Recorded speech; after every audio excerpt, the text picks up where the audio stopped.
Eu gosto muito quando chega o mês de maio, quando nós nos dedicamos a buscar a bênção do Senhor para as nossas famílias, porque eu creio que não há bem mais precioso do que a família. Eu creio que Deus é apaixonado por família. Sabe, quando Deus Ele olhou para o homem e o viu sozinho e falou assim: não é bom que seja só, né? Não é bom que seja só. O pastor Cláudio Duarte brinca, né? Para que Deus olhou para o homem e falou assim: não é bom que ele esteja só, ele está bom demais sozinho, eu vou fazer uma mulher para ele. Acabar com a tranquilidade desse cara. Não é verdade, não. Quando Deus disse não é bom que o homem esteja só, é porque é ruim ficar sozinho. É ruim. Ele então preparou uma esposa. É projeto de Deus que esse casal tenha filhos, que constitua uma família, e uma família que caminhe em direção à eternidade com o Pai. Sabe, na palavra, verás os filhos dos teus filhos até a terceira e quarta geração. Quando a gente olha as promessas do Senhor para as famílias, é impressionante como termina o Velho Testamento. O Velho Testamento é um livro de muita história, de muitas grandes realizações, de grandes feitos, de homens fantásticos.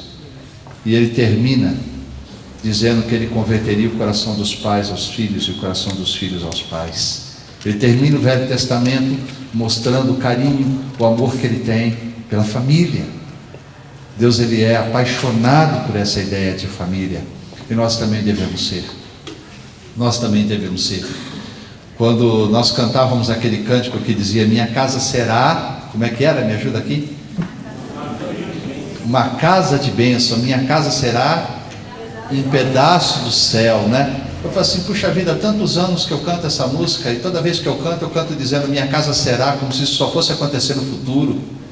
Eu falo assim: está na hora da gente mudar a letra desse cântico e começar a profetizar: minha casa é uma casa de bênção, minha casa é um pedaço do céu, eu já vivo isso, a minha casa é um lugar de adoradores, a minha casa é um lugar onde Deus habita, sabe, fazer disso um ato profético, que ainda que não seja, mas começar a declarar pela fé: minha casa já é, minha esposa é uma abençoada de Deus, meu marido é um abençoado do Senhor, meus filhos são abençoados de Deus, a nossa casa é uma casa de adoradores. A gente tem que começar a guardar esse sentimento, tomar posse dessa declaração, como se já fosse, porque fé é isso. Fé é acreditar ainda que os olhos não vejam. Fé é você saber que existe, mesmo que as coisas não estão, não sejam aparentes. Você está acreditando que Deus está agindo, Deus está trabalhando, Deus está fazendo, e nós temos que confiar nisso. Será que você pode dizer assim comigo: a minha casa já é uma casa de bênção? Pode dizer? A minha casa já é uma casa de bênção. Vamos repetir? A minha casa já é uma casa de bênção. Mais uma vez para gravar: a minha casa já é uma casa de bênção. E se você crê nisso, então aplauda o Senhor com muita alegria, com muito entusiasmo, aquele que garante a nossa vitória. Aleluia! Louvado seja Deus. Eu queria que você abrisse sua Bíblia comigo em Efésios capítulo 5.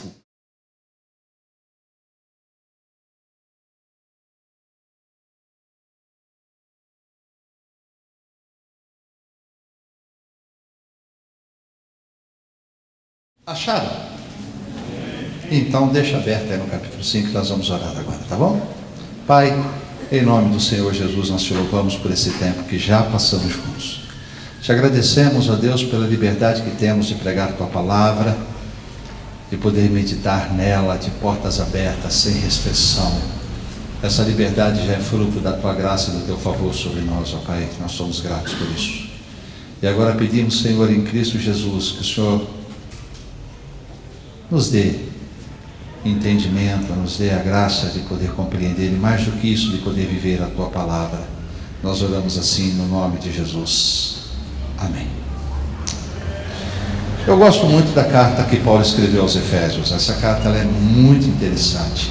Se você começar nos seus primeiros capítulos, você vai ver que ela faz várias declarações da nossa posição em Cristo Jesus, o que nós obtivemos em Cristo pelo simples fato de tê-lo crido, de tê-lo aceitado e de tê-lo recebido como Senhor das nossas vidas. Ela fala das bênçãos que nós recebemos, da posição que temos em Cristo Jesus, da presença do Espírito em nós, do poder da ressurreição de Deus que opera em nossas vidas, e tudo isso sem fazermos nada, só recebendo Jesus como Salvador. Você descobre nos primeiros capítulos o quanto nós somos abençoados, o quanto nós fomos enriquecidos por Deus, por ter crido em Cristo e recebido como Senhor de nossas vidas. Mas numa segunda metade da carta, ela começa a trazer desafios práticos para as nossas vidas. E você vai descobrir na sua leitura da carta que vira e mexe, ela fala assim: por isso eu rogo que vocês andem, não mais como andavam os gentios, mas andem de modo digno do Evangelho, sempre desafiando a uma conduta que revele que há algo de diferente em nós. Parece que quando Deus sonhou com essa comunidade chamada igreja, esse corpo que Ele disse que é de Cristo, Ele tinha uma expectativa de que essa igreja tivesse um jeito de ser, um jeito de viver, que mostrasse ao mundo a pessoa dele. Enquanto Cristo estava na terra, nós tínhamos um referencial, ou eles tiveram um referencial. Onde está Jesus? E alguém poderia apontar ali. Quem dizem as pessoas que eu sou? Uns dizem que é Jeremias, outros dizem que é Elias, estão falando que o Senhor é um profeta. Mas e para vocês, quem eu sou? Tu és o Cristo, o Filho do Deus vivo. Eles estavam ali conversando com o Verbo encarnado, estavam conversando com a palavra viva, o Verbo que se fez carne e habitou entre eles. Era muito legal. Só que Cristo foi assunto aos céus. Cristo subiu, ressuscitou e se foi para os céus. Hoje já não temos mais essa referência viva, nós não temos o Cristo para olhar, nós não temos este modelo humano de referência. Mas Ele deixou, ou tomou cuidado de deixar a igreja, que somos nós, você e eu, para revelar Cristo à humanidade. Irmãos, isso é um desafio muito grande. Isso é uma responsabilidade muito grande. Você já pensou nisso? Você vai sair daqui nesta noite, você vai para o seu trabalho amanhã cedo, guardando no seu coração esse desafio. Quando as pessoas olharem para você, elas devem ver Jesus. Já pensou? Que legal? E não verão você pela beleza, não verão Jesus em você pela beleza da sua face, pelo seu corte de cabelo, pela sua roupa bonita, mas verão Jesus pelo seu jeito de ser, pelo seu jeito de agir, por aquele coração que foi tratado por Ele. Eu nunca me esqueço, isso não acontece com frequência não, mas eu nunca me esqueço quando, há muitos anos atrás, alguns homens estavam trabalhando na rua de casa, e eles estavam fazendo um buraco, fizeram um buraco fundo na rua, e o sol estava muito quente, e eles trabalhando debaixo daquele sol. E eu parei com meu pai era vivo ainda na ocasião. Eu falei: puxa pai, que dó dessa turma trabalhando aí debaixo desse sol, né? Eu falei: vamos comigo buscar uns refrigerantes para eles? E eu peguei meu pai, nós fomos, compramos alguns refrigerantes. Aí eu me aproximei daqueles, era uma meia dúzia de homens que estavam ali trabalhando. Eu falei assim: dá licença um pouquinho, pessoal. Eles pararam: olha, eu vi vocês trabalhando debaixo do sol, eu achei que vocês iam gostar de um refrigerante agora, o que vocês acham? Legal, eles agradeceram. Eu peguei, dei o copo para eles, servi a todos assim. Quando eu fui servir um copo para um deles, ele pegou, mas não tirou da minha mão. Ele disse assim: você é cristão, não é? Eu disse: sou. Por quê? Porque você tem a face de Cristo. Sabe, será que existe maior elogio do que esse? Me lembro uma ocasião que eu fui visitar um casal da igreja. Eles tinham um filhinho que devia ter uns 7, 8 anos, e o menino era especial. Tinha um pequeno retardo.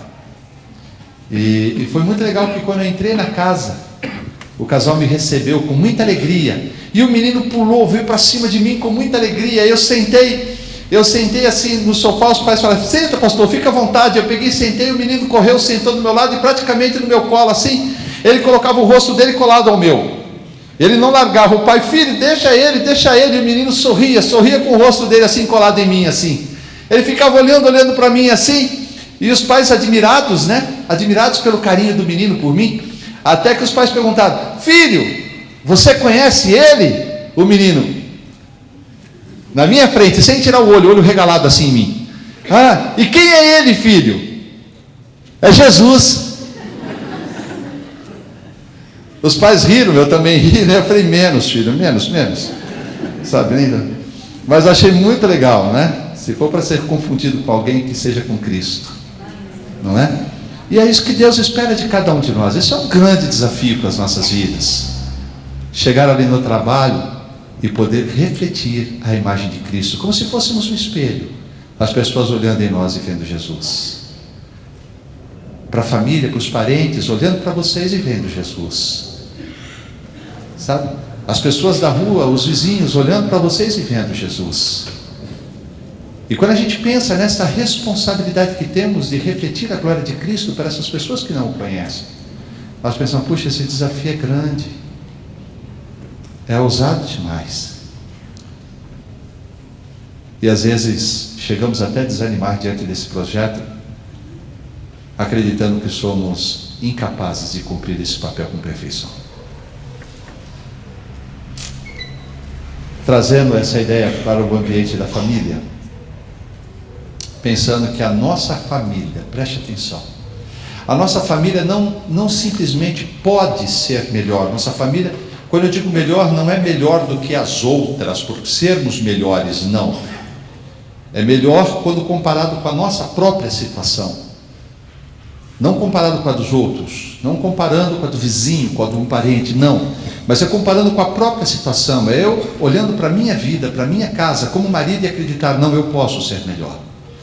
E nós temos isso não só como uma promessa, essa possibilidade de sermos melhores do que já somos. Não temos isso apenas como uma promessa, mas termos isso como um desafio. Preste atenção, você e eu temos a obrigação de sermos melhores. A nossa casa tem a obrigação de ser melhor, porque é nossa obrigação refletir Cristo Jesus. É importante que as pessoas olhem para as nossas famílias e digam, uau, que família jóia, o que é de diferente nessa família? Jesus, só isso. Não por sermos mais ricos, talvez não, os mais pobres. Eu me lembro de um dia, eu estava aguardando, não me lembro quem, e eu parei o carro num lugar e no fim da rua era uma favela mesmo. Era uma favela. E bem de frente à rua havia, eu não entendi bem se era um barzinho ou não. Eu sei que havia ali uma mesa onde alguns homens estavam, e um deles lá, até meio obeso, mas estava só com desses calções assim, né, de jogar futebol, só com calção, sem camisa, descalço. Imagina aquela cena, que coisa linda que era, né? Ele era daquele estado assim, e brincando, tomando cerveja, brincando ali na mesa, e as crianças passavam, brincavam, sorriam. Cada vez que eu encostava nele, ele batia na cabeça assim, brincava, mexia com a criança daqui, mexia com a criança de lá, e eles davam risada, brincando, se divertindo ali. Eu disse assim, rapaz, alegria não tem nada a ver com dinheiro. Como uma pessoa pode encontrar felicidade num negócio tão simples, tão singelo, brincando com a criança tendo a liberdade de passar no meio e brincar. Alegria não tem nada a ver com dinheiro, a alegria não tem nada a ver com posição social. Quanta gente com dinheiro, tanto dinheiro, e não tem isso. Pais se matando para darem o melhor para os seus filhos e não tem a mínima retribuição, não tem um carinho, não tem um afeto. Casas que têm tudo para oferecer um ao outro, só não tem comunhão, não tem relacionamento. A coisa está complicada. Nós temos a obrigação de sermos melhores. Você tem a obrigação de ser melhor. E eu queria então, olhando para o capítulo 5, pensando nisso,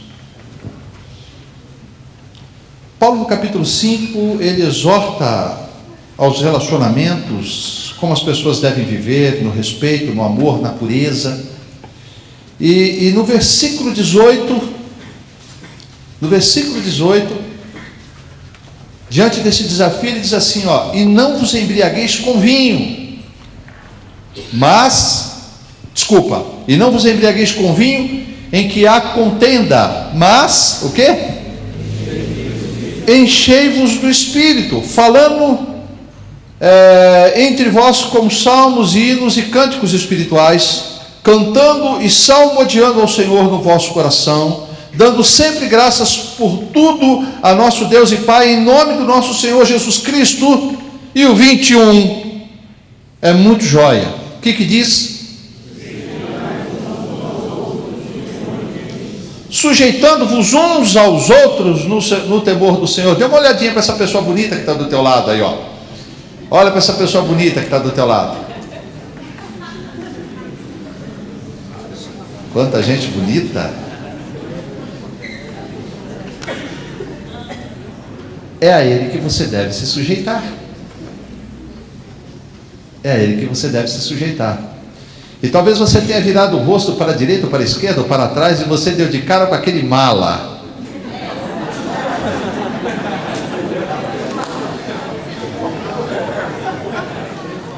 Meu irmão, eu não sei, viu? Deus às vezes coloca uns no caminho assim, né? Pior que íngua, né? Você encontra com algumas pessoas assim que dá saudade da íngua. Dá saudade da íngua. Aí você olha assim para ela e vai pensar assim, ó, sujeitando-vos uns aos outros. É a ele. É a ele. Meu irmão, isso aí é tão louco e tão difícil que na carne não vai. Que na vontade humana não acontece. Só acontece cheio do Espírito. Você está entendendo? Alguém já disse uma coisa muito legal. Alguém disse alguma coisa mais ou menos assim: que se existe uma diferença entre o Evangelho de Cristo e as demais religiões do mundo, é que as demais o homem pode viver. O cristianismo verdadeiro não. O padrão de Deus para as nossas vidas, ele é tão elevado, tão elevado, tão elevado, que ninguém consegue. A gente não consegue. Mas é por isso que nós temos o Espírito de Deus. Ele vem para nos capacitar. Sempre nos capacitamos.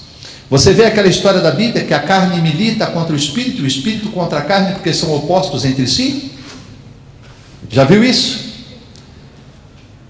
Em primeiro lugar, se há luta, ele está propondo um conflito moral, social, quando você quer fazer uma coisa, mas vem uma consciência dizendo, não faça, porque isso é errado. É esse conflito ético que a gente carrega dentro de nós. E se há esse conflito, ele está dizendo que há uma luta entre o espírito do homem e a própria carne. E se há luta, há porque há uma certa resistência em ceder para o mal. E essa resistência em ceder para o mal é resultado da própria presença do Espírito. Então o Espírito em nós, ele não apenas produz a resistência a fazer aquilo que é errado, mas nos capacita a fazer o que é certo. Louvado seja Deus pelo Espírito Santo em nós. O que seria das nossas vidas sem o Espírito Santo? Onde nós estaríamos? A nossa religião seria balela, seria um discurso oco. Seríamos sepulcros caiados. Você estava falando dessa viagem aí que nós fizemos na Chapada Diamantina, foi muito legal. Aí o meu cunhado perguntou, a gente estava num lugar muito jóia, uma cachoeira, muitas pedras, muita água, um lugar muito bonito. Quando meu cunhado disse assim, vamos para, como chama a cidade? Camugê? Bucugê? Mucugê. Alguém conhece Mucugê? Alguém conhece Mucugê? Não conhece a cidade de 37 habitantes? Ninguém conhece? Não, tem um pouco mais. Irmãos, e nós andamos, ele fez questão de nós andarmos assim, era mais de 80 quilômetros por uma ruazinha, uma estradazinha de terra. Foram umas 3 horas só naquela estradazinha de terra. Eu dormi, eu acordei assim, a gente via assim as montanhas, né, a própria chapada em si, né? Aquelas montanhas bonitas assim, porque eu dormia e acordava, eu já não vi essa montanha aqui? Já, legal, e dormia de novo 3 horas, eu estou pensando que eu vou ver a coisa mais linda do mundo. Quando eu chego lá, era um cemitério que ele cabia aqui nessa parte da igreja, aqui assim, ó. O cemitério. Só que eram todos de sepulcro, tudo branquinho, que eles são pintados de cal. Eu fui vim de lá até aqui para conhecer um sepulcro caiado, como a Bíblia diz, né? Sepulcro caiado. Diz que o interessante é porque o único cemitério bizantino do mundo. Olha que fantástico, irmão. Valeu a pena dar aquelas. Eu desci do carro e falei, é isso? É. E agora? Vamos embora. Tá bom, simples assim. Então tá 6 horas, 3 para ir, 3 para voltar, para ver aquele cemitério. Sepulcro caiado. Tudo muito bonitinho, pintado de branco, tudo branquinho, mas não passa de sepulcro. Você vai ver lá dentro, existe a podridão como qualquer outro. Sepulcro caiado. E se você tirar o espírito de nós, a nossa religião será isso, um sepulcro caiado. Caiado. Os desafios que Deus traz para a família, os desafios que Deus traz para o marido, o desafio que Deus traz para a esposa, o desafio que Deus traz para os pais, o desafio que Deus traz para os filhos, são difíceis e muitas vezes impossíveis, mas nós temos o Espírito de Deus em nós. Diga aleluia por isso. Louvado seja Deus porque temos. Então preste atenção a uma coisa. Tudo que for dito daqui para frente, nós vamos continuar lendo a Bíblia. Você não pode tirar essas duas verdades da sua mente. A primeira é que você tem o Espírito de Deus que te capacita. Você pode dizer isso comigo? Eu tenho o Espírito de Deus que me capacita. Pode repetir isso? Aleluia. A segunda verdade que introduz aquilo que vamos pensar de verdade. Saiu alguma coisa? Deu para entender, né? A segunda declaração é a seguinte: é desejo de Deus que todos nos sujeitemos uns aos outros. Se esse é o propósito de Deus, que nos sujeitemos uns aos outros, isso significa que não há ninguém melhor do que ninguém. Você está entendendo isso? Ela não é melhor do que eu, mas eu também não sou melhor do que ela. Quando Deus olha, Deus não vê pessoas mais bonitas, Deus não vê pessoas mais feias, Deus não vê pessoas mais santas, Deus não vê pessoas mais ricas, Deus não vê pessoas melhores umas que as outras. Deus vê pessoas que estão debaixo da mesma graça, da mesma necessidade, da mesma misericórdia. E por isso que elas devem sempre tratar a outra como se fosse melhor. Sempre.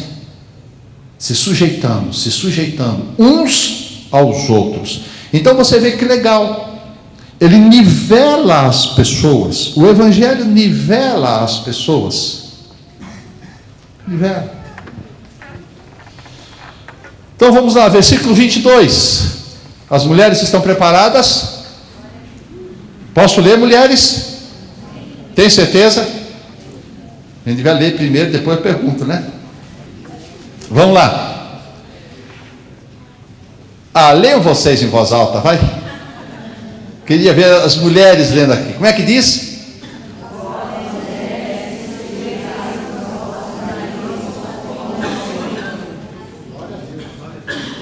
Olha o homem dando glória a Deus aí, ó. Fala, Jeová. E o varão disse assim: brada, Senhor dos exércitos, né? Vós, mulheres, sujeitai-vos aos vossos maridos como ao Senhor. Na outra versão é sede o quê? Eu gostaria de ouvir as mulheres dizendo isso, porque tem muita mulher que não gosta nem dessa palavra, rasgou do dicionário. Como é que diz? Submissas. Vós, mulheres, sede submissas aos vossos maridos como ao Senhor. E ele explica por quê.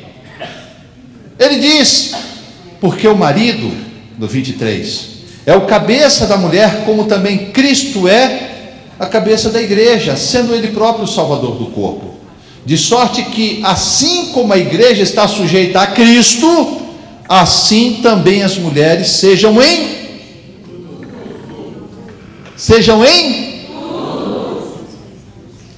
em tudo sujeitas a seus maridos. Oh, meu Deus do céu.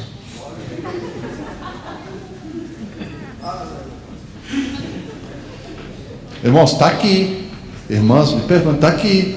Não foi eu que escrevi, hein? Só estou lendo, só estou compartilhando. Não foi eu que inventei essa história, não. Hã? Oi? Você já quer que eu mude de assunto, né? Não vou mudar de assunto ainda não. Vamos ficar aqui. Vamos ficar aqui mais um pouco. As mulheres rapidinha querendo que eu mude. Mas não vá adiante. Siga a leitura, siga a leitura. Pare não. Né? Siga a leitura. Preste atenção, mulheres. Quando vocês escolheram aquela pessoa jóia, abençoada, bonita, para ser marido, eu sei que você pensou que casou com o príncipe e descobriu que casou com o sapo, né? Não sei que coisa é essa. O casamento parece que tem aquele poder do beijo. Lembra do beijo que transforma o sapo no príncipe? O casamento parece que às vezes tem o poder ao contrário, transforma o príncipe no sapo. Mas quando você o escolheu como marido, e eu quero lembrar, pelo menos eu creio, que ninguém aqui escolheu o marido com um revólver na cabeça. Nenhum de vocês foi obrigado a escolher o marido. Você vai casar com ele, senão eu te mato. Teve alguma assim? Não precisa levantar a mão, fala comigo depois. Tá bom? Isso aqui. Nenhuma de vocês. Pode ter sido enganada, pode ter sido iludida, pode ter sido vítima da imaturidade, pode ter sido vítima de uma promessa, mas você não foi obrigado. E quando você decidiu se casar com esse cidadão que você chama hoje de marido, você decidiu colocá-lo por cabeça sobre você. Sabe o que é isso? Na mesma relação em que Cristo está para a igreja, o marido está para você. E isso é muito forte. Isso é muito forte. Sobretudo nos dias em que vivemos, em que as mulheres buscam cada vez o seu espaço, cada vez mais o seu espaço. Hoje a gente vive dias em que é comum você entrar numa casa onde os dois trabalham e a mulher ganha mais do que o marido. É difícil para muitas mulheres ter um salário mais alto, ter uma formação maior, ter um poder de decisão maior dentro de casa, se sujeitar e dizer assim: ele é o cabeça. É difícil para uma mulher que muitas vezes sai para trabalhar fora e comanda departamentos onde estão sujeitos a ela uma série de homens, e ela voltar para sua casa e dizer assim: eu sou sujeito ao meu marido. Parece que os valores culturais estão mudando de uma forma tão acelerada que parece que alguém disse: não, a mulher estava muito lá embaixo, nós precisamos levantá-la, e foram levantando a mulher. Por favor, me entenda, não estou dizendo que a mulher não tem que ter o seu espaço na sociedade, que a mulher não deve ser valorizada pela sua capacidade, não é nada disso que eu estou dizendo. Mas se você, mulher, não souber conviver com isso, se você não souber conviver com a sua posição na sociedade, e ainda assim olhar para o seu marido, e não importa qual seja o nível dele, não importa qual seja o gênio dele, não importa qual seja o temperamento dele, e olhar para ele como sendo cabeça que existe sobre a sua vida e sobre a sua família, você está fora do propósito de Deus.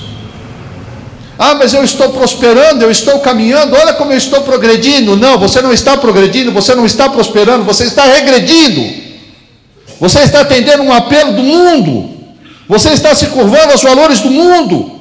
Você é como aquele que está ainda andando segundo o curso deste mundo e segundo o príncipe da potestade do ar, do espírito que agora atua nos filhos da desobediência. Porque você foi chamada para honrar o seu marido, e não importa quem seja o seu marido. Eu sei que algumas estão aí dizendo: pastor, o senhor fala isso porque o senhor não conhece aquele cidadão que está lá em casa. Eu me lembro, há muitos anos atrás, uma mulher saindo da igreja, ela pegou na minha mão e ela disse assim para mim: o senhor ora por mim, pastor? Porque essa semana eu estou me separando do meu marido. Ela nunca havia se queixado, nunca havia comentado, nunca pediu uma oração, nunca nada. Ela disse assim: essa semana eu estou me separando do meu marido. Eu falei: como assim? Ela disse: sim, não dá mais, depois de tantos anos eu decidi mesmo, eu não quero mais, eu estou me separando. Mas irmã, não pode ser. E eu comecei a tentar aí argumentar para reverter a situação, e aquela mulher estava ficando até zangada comigo diante da minha insistência, ao ponto de ela dizer assim: o senhor fala isso porque o senhor não conhece o marido que eu tenho lá em casa, brava comigo. Eu disse: não, eu falo isso porque eu conheço o meu Deus, e eu sei o que Ele é capaz de fazer. Quando você pensar nesta ideia de sujeição e quiser lutar contra este sentimento, de tratar o teu marido com a honra que a posição lhe confere, não é a sua conduta, não são os seus valores, mas é a posição que ele ocupa de marido. Quando você hesitar em tratá-lo com esta honra, quando você no seu coração achar que ele não merece ser tratado desta forma, eu quero que você lembre que é você que está escolhendo um caminho contrário à vontade de Deus. Pedro, quando ele fala desse assunto, ele trata de uma forma muito interessante. Ele diz que as mulheres devem se sujeitar aos seus maridos, por temor ao Senhor, e devem tratá-los em honra, por temor ao Senhor. E por temor ao Senhor, irão assim ganhar os maridos que ainda são incrédulos.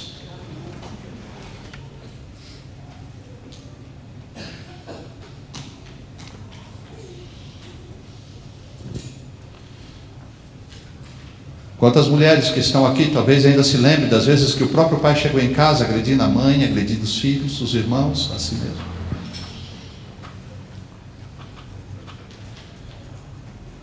Quantas mulheres que estão aqui cresceram num ambiente onde o marido, onde o pai era agressivo, onde o pai destruía todas as coisas, e viu uma mãe sofrida, uma mulher amargurada, uma mulher abatida, e ela se casa saindo deste lar. E o que será que ela pensa sobre se sujeitar ao marido, ser submissa ao marido? Mas você não vai ser submissa porque você encontrou o homem dos seus sonhos. Você não vai ser submissa porque o seu marido é o melhor do mundo. Você vai ser submissa e tratá-lo com honra, porque é o que Deus quer. Pastor, ser submissa significa ser capacho? Não. Talvez o mundo tenha tratado a submissão de uma forma tão distorcida que fez com que muitas mulheres evitassem isso.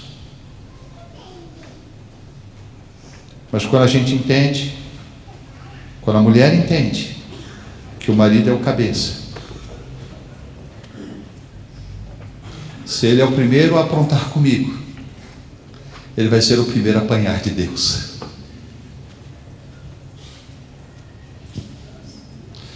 Eu vou dizer uma coisa aqui, você vai entender.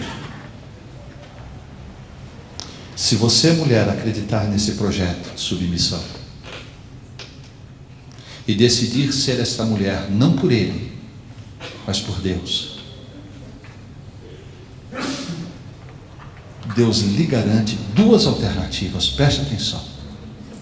Ou Deus vai mudar o coração do teu marido, plantando o temor do Senhor naquele coração, ou Deus vai matá-lo e vai tirá-lo da sua vida. Mas se você temer ao Senhor, Ele não vai deixar você sofrendo na mão de um indivíduo, se você acreditar que a vontade de Deus é perfeita e boa para você. Algumas pessoas te criticarão, parentes te criticarão, amigos te criticarão. Você vai na cabeleireira e certamente eles te criticarão.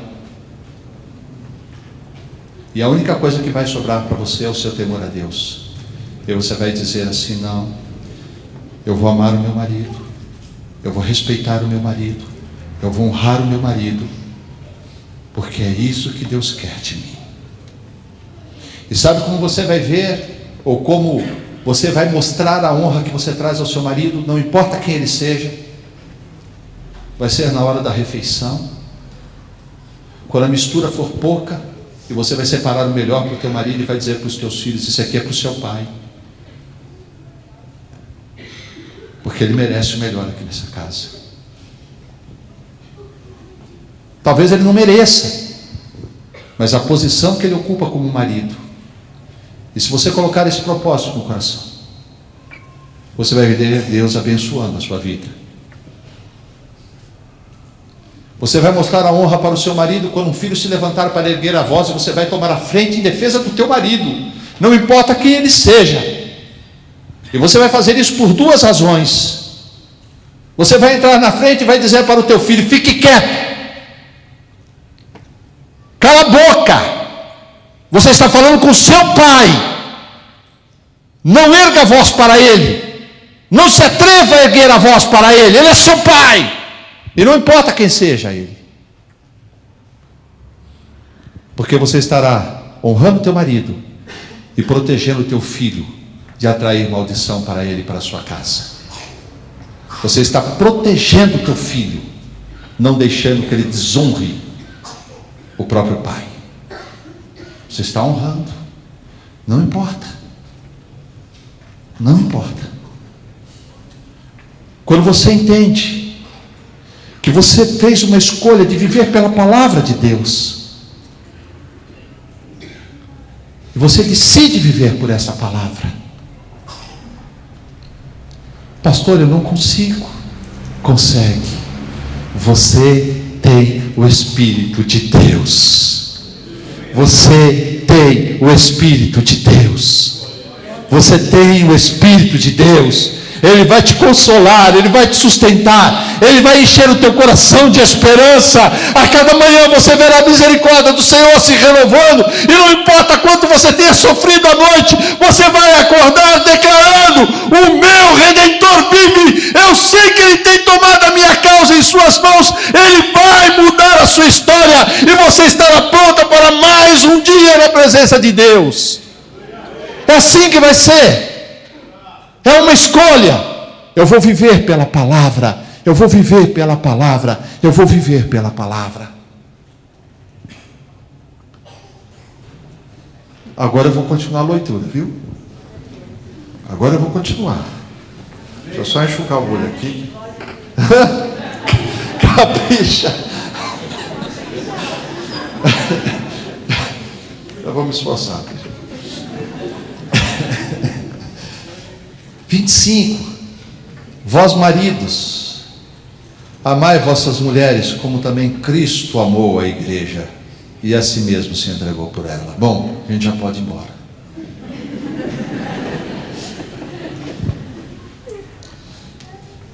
As mulheres pensam que ser submissa é difícil. É claro que é muito difícil.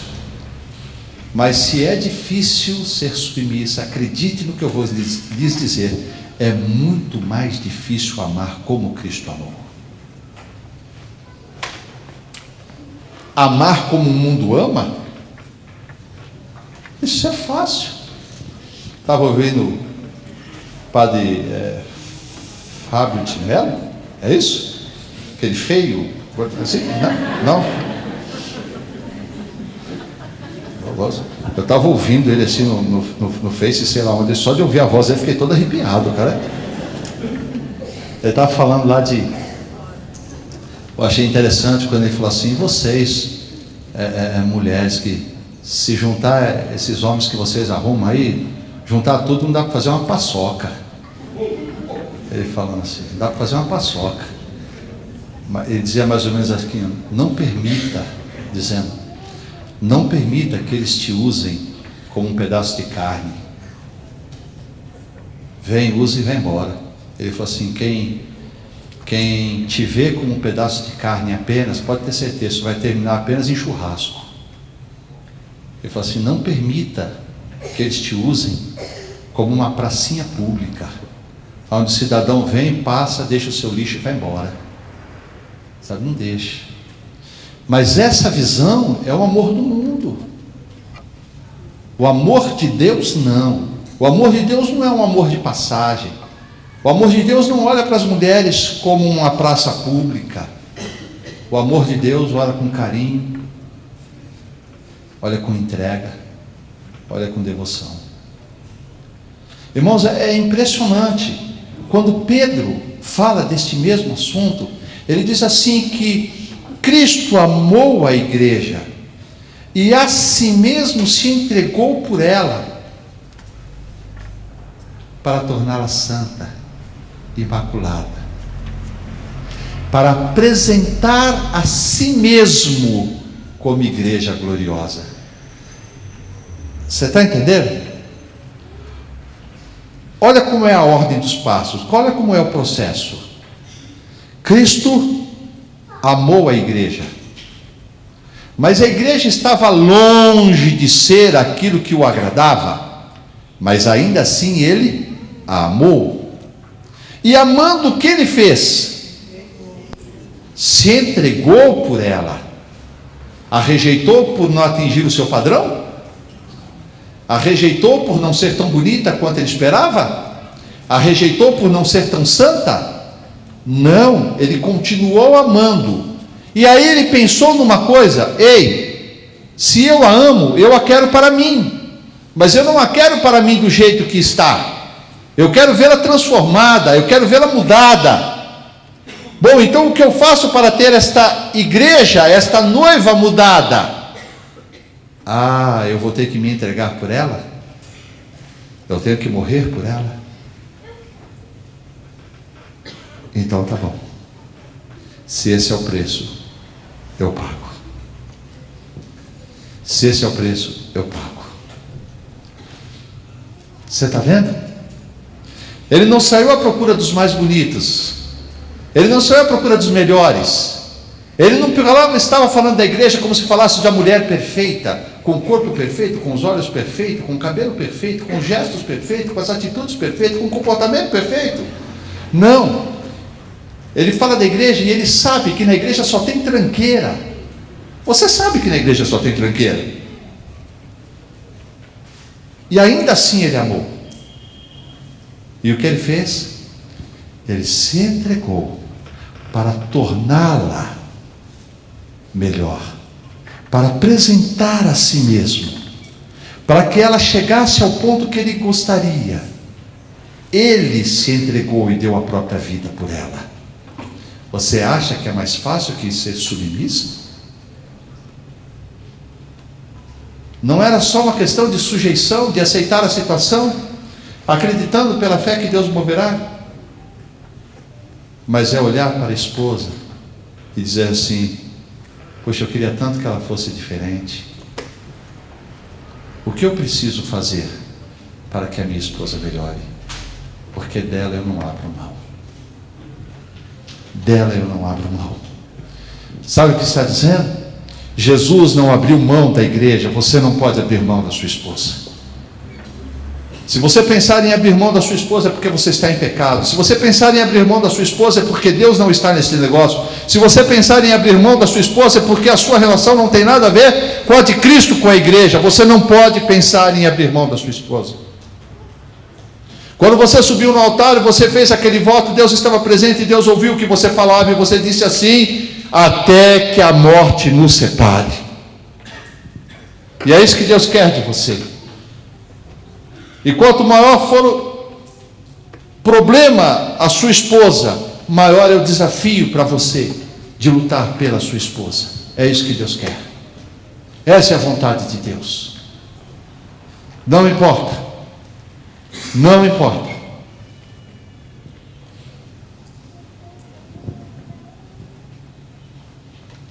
Está aqui, verso 27, 26. Para santificar, purificando-a com a lavagem da água pela palavra, para apresentar a si mesmo gloriosa, sem mácula, nem ruga, nem coisa semelhante, mas santa e irrepreensível. Assim devem os maridos amar as suas próprias mulheres como seus próprios corpos. Quem ama a sua mulher, ama a si mesmo. Porque nunca ninguém odiou a sua própria carne, antes alimenta e sustenta, como também o Senhor a igreja, porque somos membros do seu corpo, da sua carne, dos seus ossos. Por isso deixará o homem, seu pai, sua mãe, se unirá à sua mulher e serão dois numa só carne. Grande é este mistério, digo, com respeito a Cristo e à igreja. Assim também vós, cada um em particular, ame a sua própria mulher como a si mesmo, e a mulher reverencie o marido. Aí ele falou do marido e da mulher e entra no capítulo 6, ele vai falar dos pais e dos filhos. Posso continuar? Versículo 1: Vós filhos, sede obedientes a vossos pais no Senhor, porque isto é justo. Honra teu pai e a tua mãe, que é o primeiro mandamento com promessa, para que te vá bem e vivas muito tempo sobre a terra. Essa palavra é para vocês. Eu não sei, sempre que eu falo de filhos, eu olho mais para cá, porque parece que aqui estão os mais jovens, mas tem mais para cá.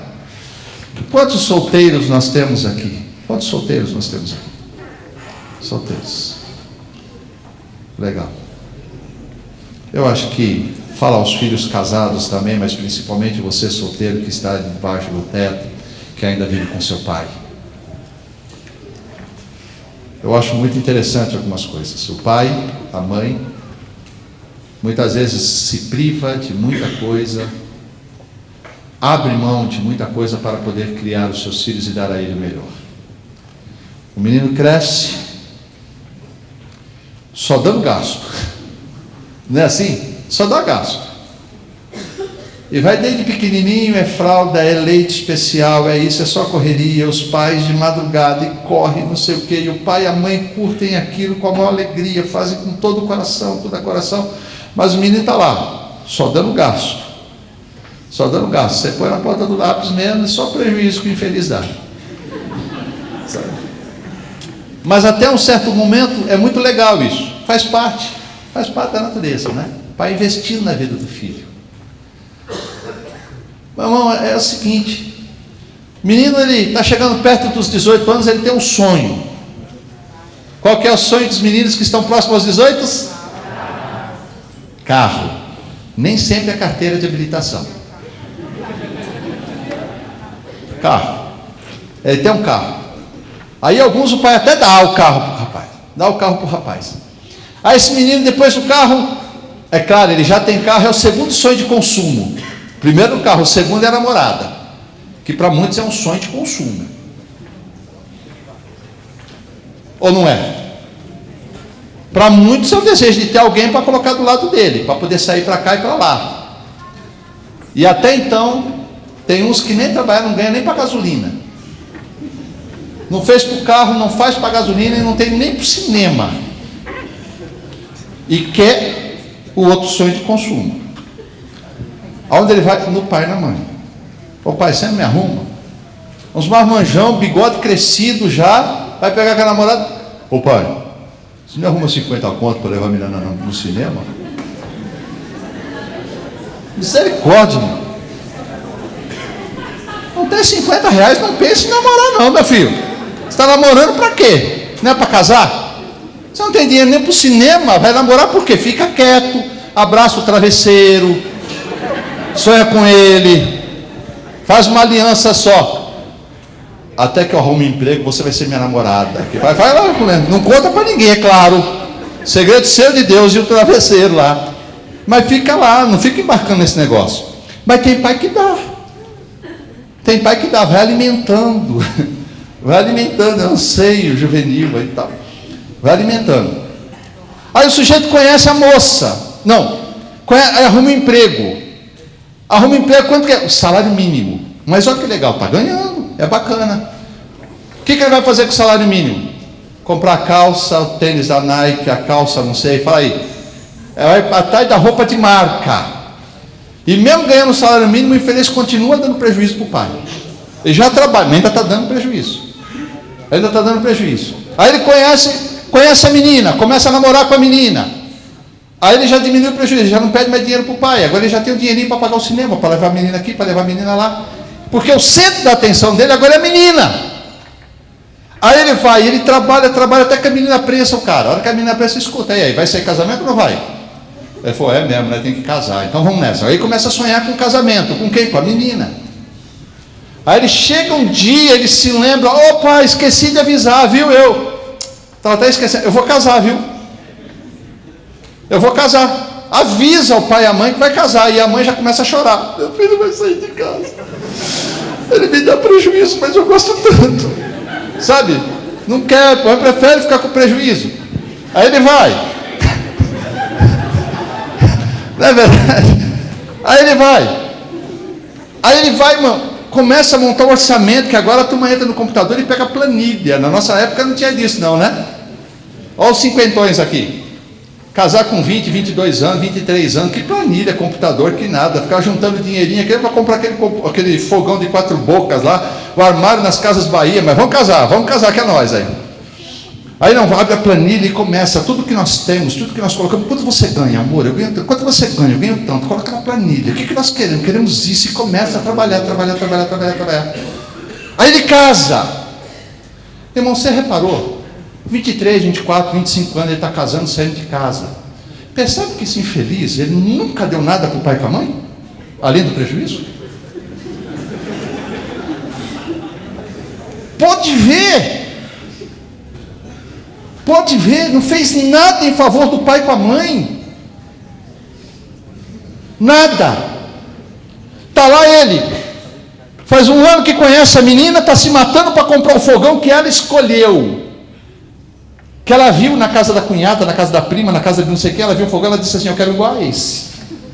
E está lá ele se matando para comprar aquele fogão. E o fogão da mãe de 4 bocas só tem 2 funcionando. Ele senta no sofá da mãe, o sofá tudo estourado. Mas está ele comprando um sofá novo para ela. Isso é certo? Será que não tem nada errado nessa história? Que honra ao pai e à mãe? Quando é que vai começar a honrar o pai e a mãe? Quando é que você pensa em dar de volta um pouquinho daquilo que você recebeu do pai e da mãe? Não estou falando de obrigação financeira, estou falando de honra. Honra não tem nada a ver com necessidade, honra tem a ver com mérito. Eu vou dizer uma coisa, você quer ser abençoado? Não coloque na casa que você vai ter um fogão melhor do que o da tua mãe. Não, peraí. Ô mãe, vamos trocar de fogão, mãe? Esse fogão aqui já deu o que tinha que dar, né? Vamos trocar de fogão? Vamos lá, mãe. A gente vai comprar um, escolhe, mãe. Eu vou lutar.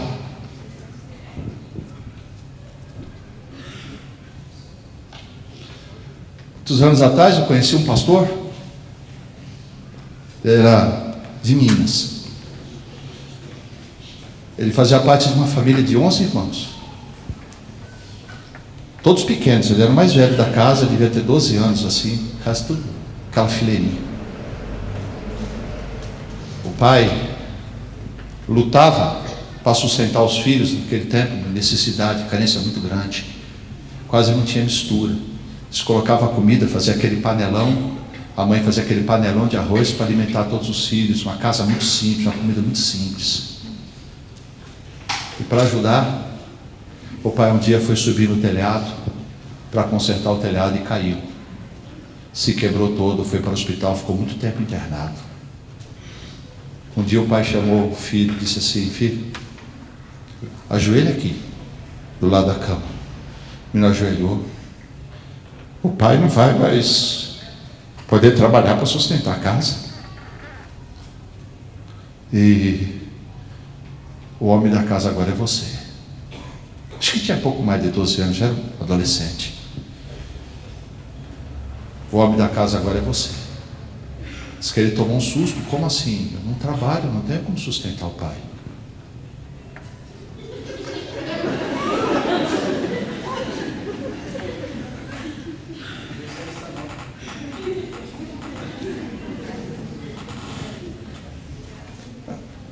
Fala, Azusa. Pôs a mão assim, falou, pai, mas como é que eu vou fazer isso, pai? Eu não trabalho. Você imagina a necessidade da casa como estava já. O pai virou, não, filho, não é você, é Deus que vai fazer através da sua vida.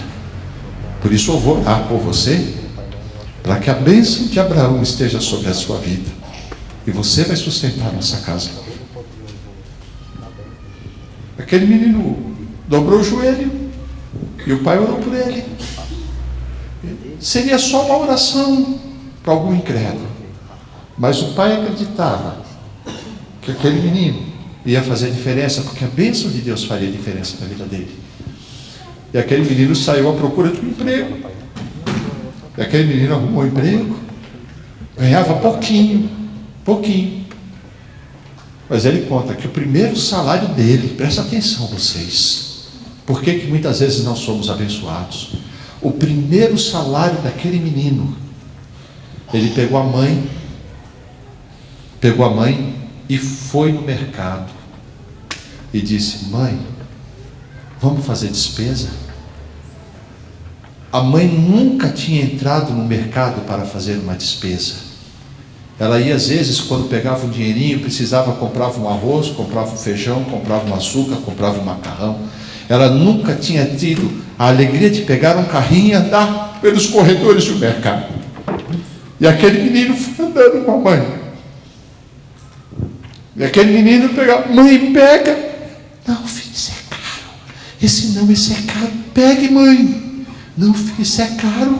E aquele menino foi colocando as coisas no carrinho, e a mãe: para, menino, para.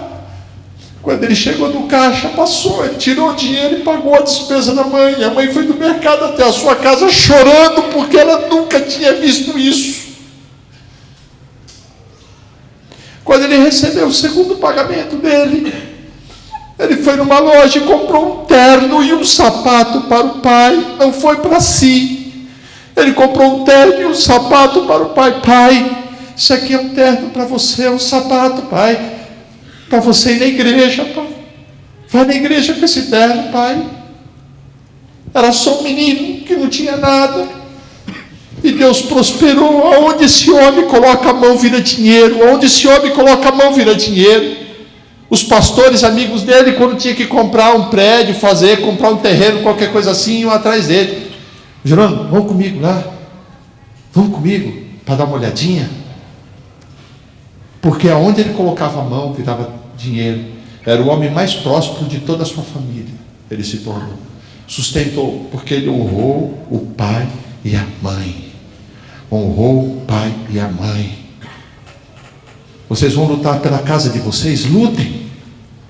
Amem as suas namoradas, sejam noivos que respeitem e sonhem com um melhor. Mas se vocês não olharem para trás e não honrarem os seus pais, vocês estarão embarcando numa canoa furada. Porque é a promessa de Deus. Honra seus pais e sua mãe. Honra seu pai e sua mãe. Porque é o primeiro mandamento com promessa. Eu não tinha essa visão. Eu não tinha isso. Eu era crente, cresci na igreja, eu me casei, criei meus filhos, mas eu não tinha essa visão. E quanto eu lamento, Lúcia sabe que uma das tristezas minhas não foi ter casado com ela, mas foi ter casado quando eu casei. Porque eu nunca pude devolver nem um pouquinho aos meus pais do que eles me deram. Que pena, eu lamento não ter tido essa visão. Eu lamento que um pastor um dia não subiu no púlpito e pregou isso para mim. Eu queria ter ouvido isso de alguém antes. E quando eu vi isso, eu peguei a minha mulher, eu peguei os meus filhos, eu fui na casa do meu pai, eu entrei na sala do meu pai, eu disse: pai, eu vim lhe pedir um favor. Ele disse: diga. O senhor ora por mim? O senhor ora por mim? Eu já era pastor? Oro.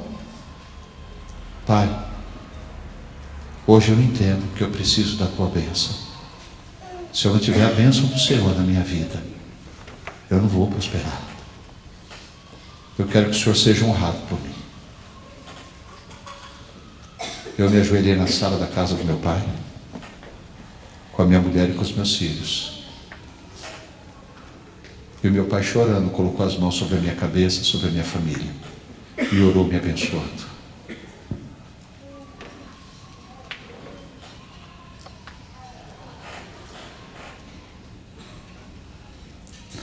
Para que te vá bem e vivas muito tempo sobre a terra.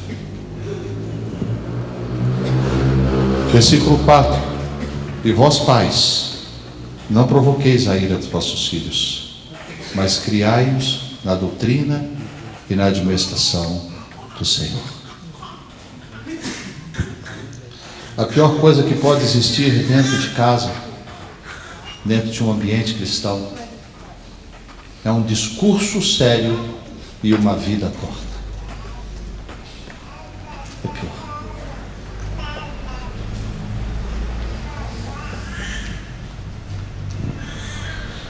É muito importante você saber como é que você vai criar os seus filhos. Porque amanhã ou depois, quando o mal bater a sua porta, quando você ver um filho desviando para cá, um filho desviando para lá, um filho abandonando a fé, certamente a cobrança da sua própria consciência virá. O que foi que eu fiz errado? Aonde foi que eu errei? Por isso que você precisa ter a certeza de que você está de fato caminhando, encaminhando, criando, educando, sobretudo no temor do Senhor. É essa palavra que vai garantir o teu filho na presença de Deus. Preste atenção. Você vai colocá-lo na aula de inglês, ele vai saber falar inglês, ele vai para o balé, ela vai saber dançar no balé, ele foi para não sei aonde, fez o curso não sei aonde, você criou, deu a melhor roupa, deu o melhor calçado, deu a melhor escola, deu o melhor quarto, deu a melhor casa.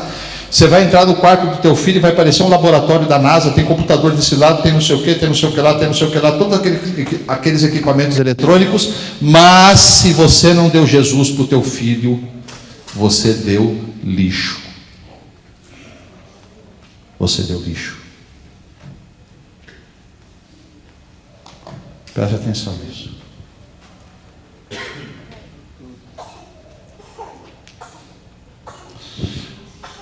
A melhor lição de Cristo que você pode dar para os teus filhos é a sua própria vida, o seu próprio testemunho. O teu filho pode olhar para você e dizer assim: olha, meu pai ele não é um crente muito sério, mas o teu filho não pode te chamar de hipócrita. Se o teu filho olhar para você e ver você como um hipócrita, você está envergonhando o nome de Cristo na sua própria casa.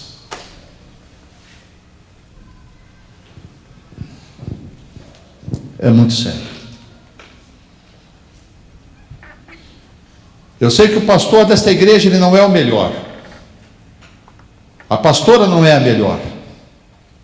Talvez eles sejam motivos de muita crítica, muita reclamação. É bem provável que seja. Mas eu vou dizer uma coisa: se você sentar na mesa da tua casa para falar mal do pastor, o azar não é meu, é teu. Porque serão os teus filhos que estarão ouvindo, não os meus. Preste atenção nisso. Porque o teu filho vai querer vir na igreja onde você na tua casa fica falando mal do pastor? Por que eles vão querer ir na igreja onde você com a sua mulher ficam falando mal desse irmão, daquele outro irmão? Por que você acha que eles viriam?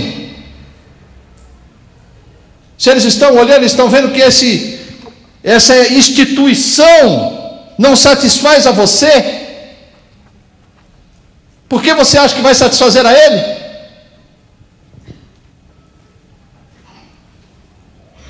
Talvez seja motivo de crítica, talvez você esteja certo na sua observação. Mas vem falar para o pastor, fala para a pastora, não fique falando para os teus filhos à mesa da tua casa. Você quer que eles cresçam como?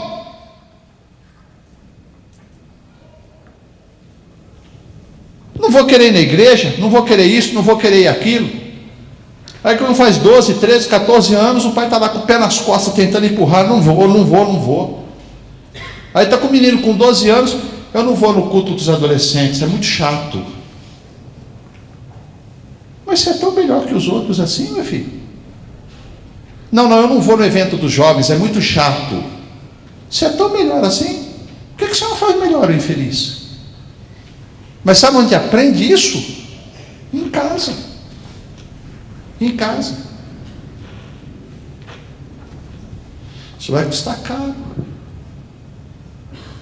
Isso vai custar caro para você. Pais, você vê alguns filhos que aprenderam com os pais tudo sobre futebol. Sabe? Mas não consegue, não tem um personagem da Bíblia que ele tenha aprendido, que o pai tenha dito para ele assim: ó, rapaz, eu gosto de Samuel, porque Samuel, aquele era um homem de Deus, aquele cara era legal, viu? Você sabe que aquele Samuel era um sujeito assim, assim, assim, assim, assim, assim. Sabe? Nunca.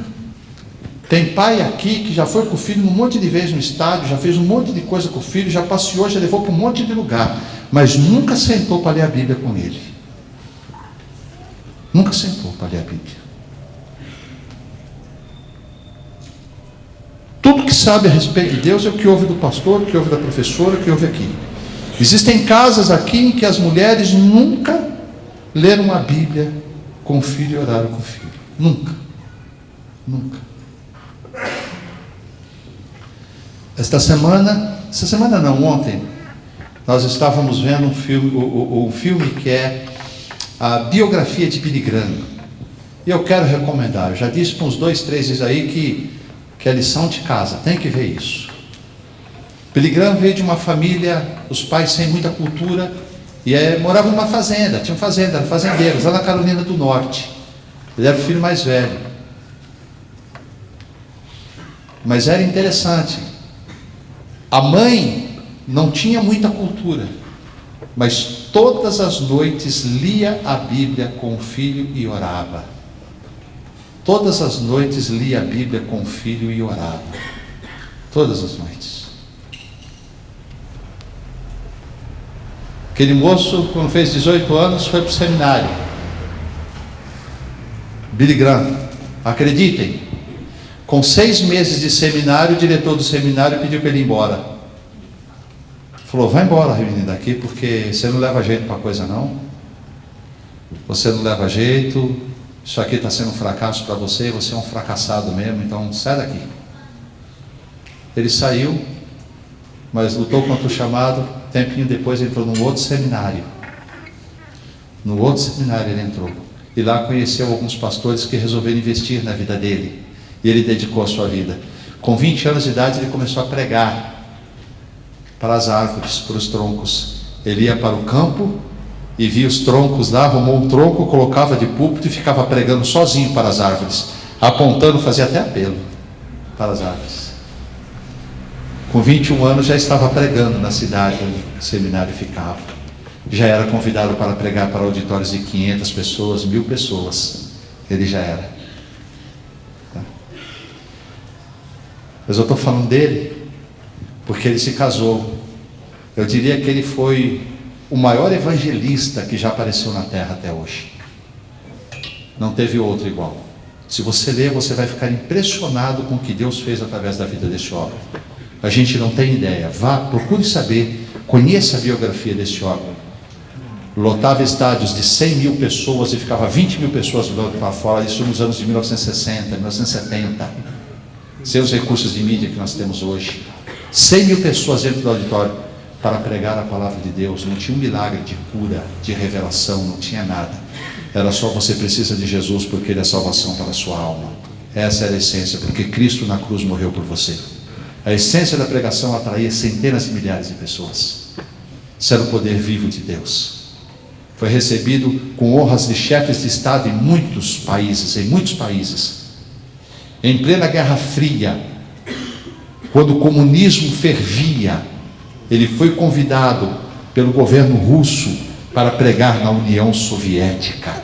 Antes de pregar, ele sentou com a alta cúpula da União Soviética para ter a oportunidade de falar o que ele pensava para a salvação do mundo. A salvação do mundo não está no desarmamento nuclear, a salvação do mundo está em Jesus Cristo, porque é a paz dele que vai mudar a humanidade. Tá? 20 anos antes da queda do muro, ele fez um ato profético. Ele foi na União Soviética, ele foi na praça, como chama? Kremlin, isso? Praça Vermelha. Ele foi e colocou o joelho no chão 20 anos antes e disse: Deus, me dê a alegria de poder pregar aqui, em pleno comunismo, quando o comunismo fervia, me dê a alegria de poder pregar aqui. Meses antes de cair o muro, ele foi convidado para pregar lá. Ele pregou numa igreja anglicana e numa igreja católica, com mais de 10.000 pessoas assistindo. Você pode imaginar? E meses antes de cair o muro, ele foi de novo convidado para estar lá. Só que agora ele pôde pregar na Praça Vermelha, debaixo dos céus. e pregou no estádio.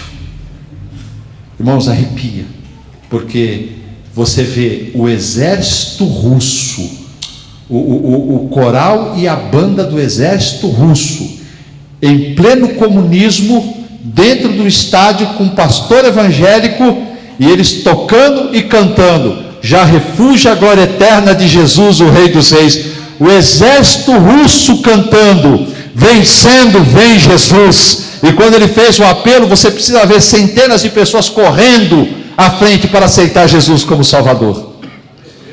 Billy Graham saía e ficava meses e meses em campanha fora de sua casa, semanas, meses fora de campanha, fora de casa. E a sua esposa, com seus 4 ou 5 filhos, não sei, acho que 4, ela que criava os seus filhos na presença do Senhor. Enquanto o pai estava fora pregando o Evangelho, ela estava em casa, ensinando a Bíblia, educando as crianças e criando os seus filhos na presença de Deus. Hoje, Billy Graham, com 27 anos de idade, sua filha e seu filho, hoje também são evangelistas correndo o mundo e pregando o Evangelho da mesma maneira. Porque tinha uma mãe pregando o Evangelho. Vê se eram revoltados porque papai não está em casa. A turma brinca, né? Ô mãe, quem é esse homem da foto? Já viu? O pai vem tanto em casa que o menino pergunta: e quem é esse homem da foto? Não é? Não, mas era uma mãe de joelho dobrado, clamando, pedindo pelo Senhor: abençoe o papai onde quer que ele esteja. Nós criamos os nossos filhos, nós somos responsáveis por eles.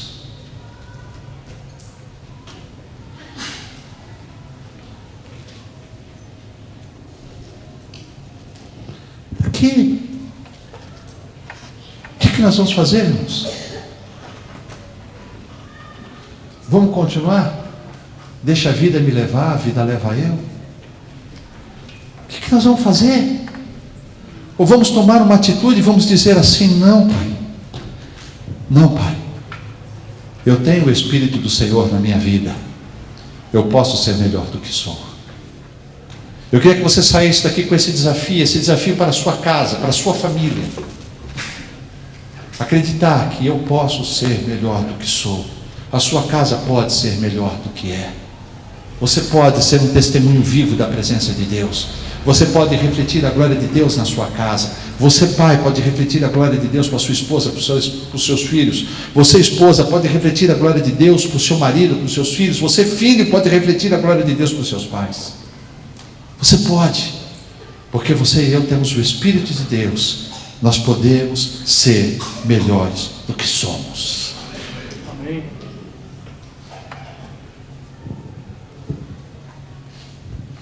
Ontem teve o culto dos adolescentes aqui na igreja. Eu quero mais uma vez, antes que eu esqueça, dar os parabéns ao Celso e à Grace pela iniciativa, pela disposição, pelo tempo que dedicaram, e também por aqueles irmãos que estavam do lado dele apoiando, fazendo com que o evento acontecesse. E uma coisa me chamou, falou com muito do coração. O Celso trouxe a palavra, a Grace trouxe a palavra, e no final eles me chamaram para fazer a oração, encerrando. E quando eu disse sim para a Grace, imediatamente me veio ao coração quando Deus me chamou para o ministério. Eu estava num culto de jovens, era na verdade um acampamento, isso há 35 anos atrás. Eu estava num acampamento de barraca, nós estávamos à beira de uma represa, alguém acendeu uma fogueira, e a minha cunhada Lenita, irmã da Lúcia, ela trouxe a palavra naquele dia. Lenita é mais velha que a Lúcia, mais velha que a gente, há alguns anos. Ela já havia entregue a vida dela ao serviço missionário, ela já era missionária naquela ocasião, ela já trabalhava com os indígenas. E ela trouxe uma palavra naquele dia, desafiando aqueles jovens, a quem quisesse entregar a vida ao Senhor para servi-lo, para honrá-lo, para viver com Ele, para Ele. E próximo à fogueira haviam alguns gravetos, e ela disse assim: olha, se você quer ser essa pessoa que vai entregar a sua vida a Jesus, pegue esse graveto, lance nessa fogueira, como que dizendo: Senhor, eu quero que a minha vida seja queimada na tua obra. Irmãos, eu confesso a vocês, eu não lembro da pregação dela. Hoje, olhando para trás, eu não me lembro do texto, eu não me lembro do que ela disse. Eu sei que falou ao meu coração, eu sei que era a voz de Deus falando no meu coração, mas por mais que eu me esforce, eu não consigo me lembrar do que foi dito naquela pregação. Mas eu me lembro do compromisso que eu fiz com Deus, quando eu peguei aquele graveto e entreguei naquela fogueira. Daquele compromisso eu me lembro. E quando Grace me chamou ontem para orar, na oração final, eu peguei o microfone e disse assim: Deus, eu tenho que fazer um apelo aqui.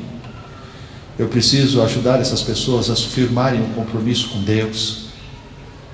Porque se Lenita não tivesse feito aquele dia, só teria sido uma pregação e talvez eu não fosse o que sou. E nesta noite, quero pela misericórdia de Deus ajudar você a fazer um compromisso, uma aliança com Deus. Eu quero ajudar cada um de vocês a tomar uma posição diante de Deus a respeito do que você quer para a sua casa, dentro desta visão do que pode ser melhor, de que pode ser melhor. Formar um compromisso, ou fazer um compromisso com Deus, de maneira de que você vai sustentar o seu lar, vai sustentar a sua casa, contando com a misericórdia de Deus.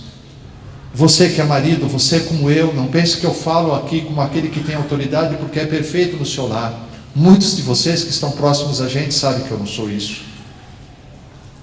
Eu não falo como aquele que é o melhor marido ou o melhor pai. Deus sabe que não, minhas esposas sabem que não, meus filhos sabem que não.